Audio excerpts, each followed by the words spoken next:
Okay, so for number 14, we are given a parent function, f of x equals 1/2 to the x. And then, let's see, what do? We have to stretch it vertically by a factor of 3.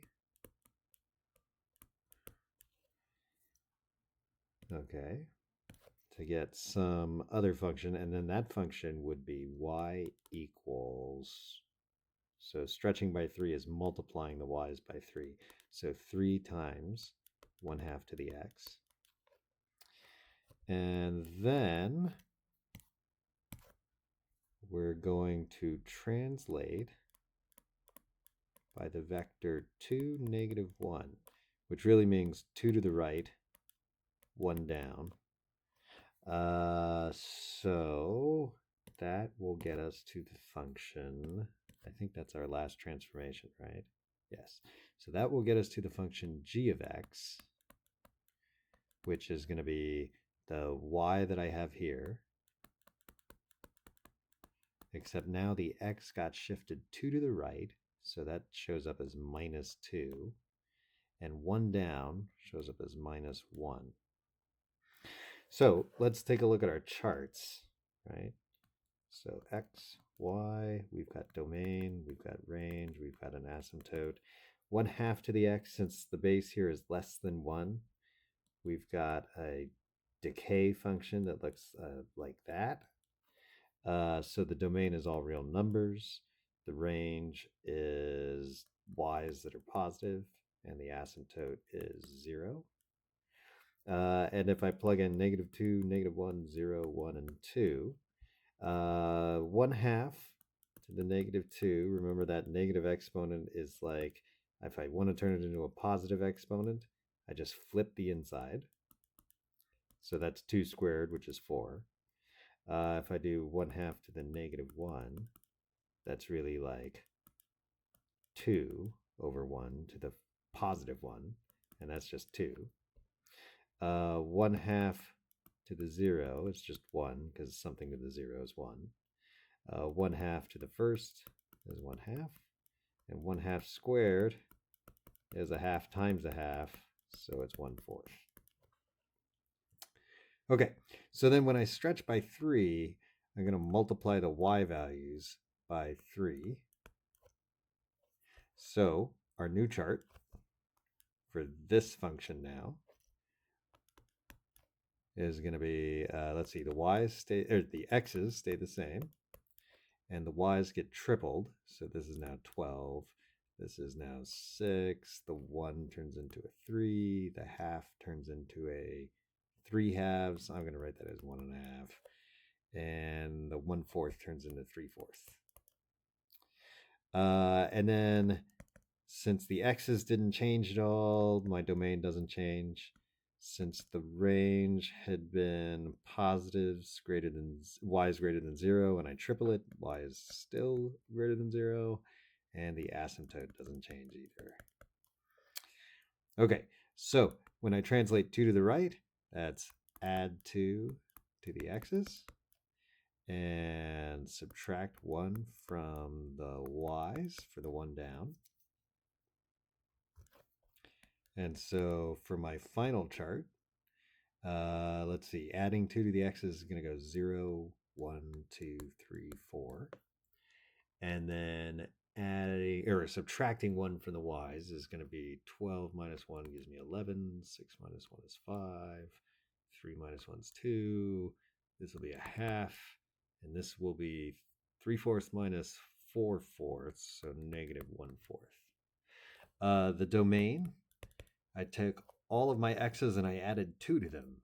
So that's all real numbers, with 2 more is still all real numbers.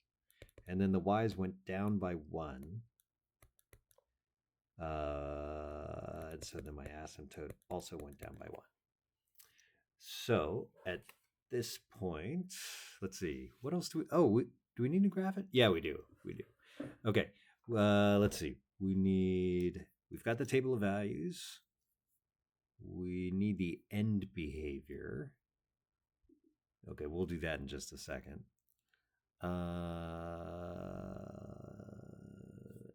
and let's graph g of x. Okay. Oh, it says also with f of x. Okay, so f of x, let's do the end behavior. Now, as x goes to infinity, so that means, remember, here's the graph of 1/2 to the x. As x goes to infinity, the y values get very small and close to 0. So as x goes to infinity, y goes to 0. And it goes to 0 from above. And then as x goes to negative infinity, that's saying what happens way over here on this part of the graph, and the y values go up. So y goes to infinity.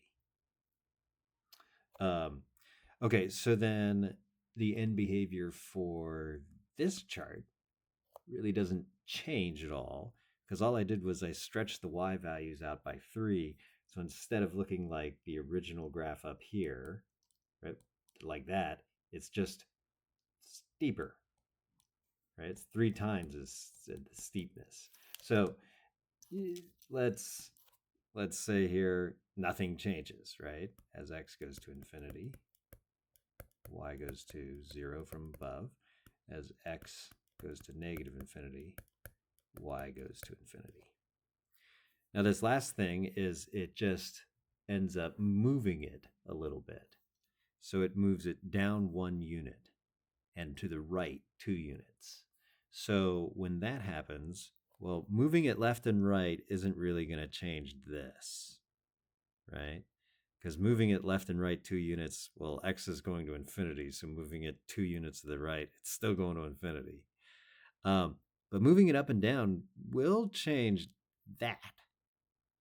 So as x goes to infinity now, everything got lowered by 1, so the y value now goes to 1 from above.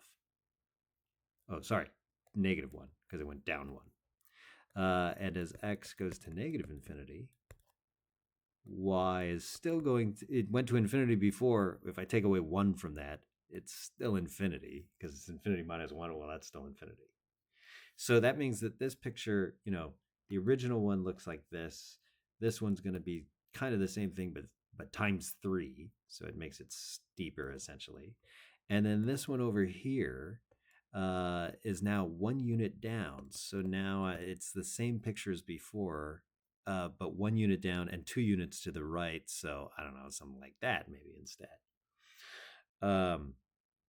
Okay, so let's graph G and see what it actually looks like. So we've got our points here. Almost everything's positive.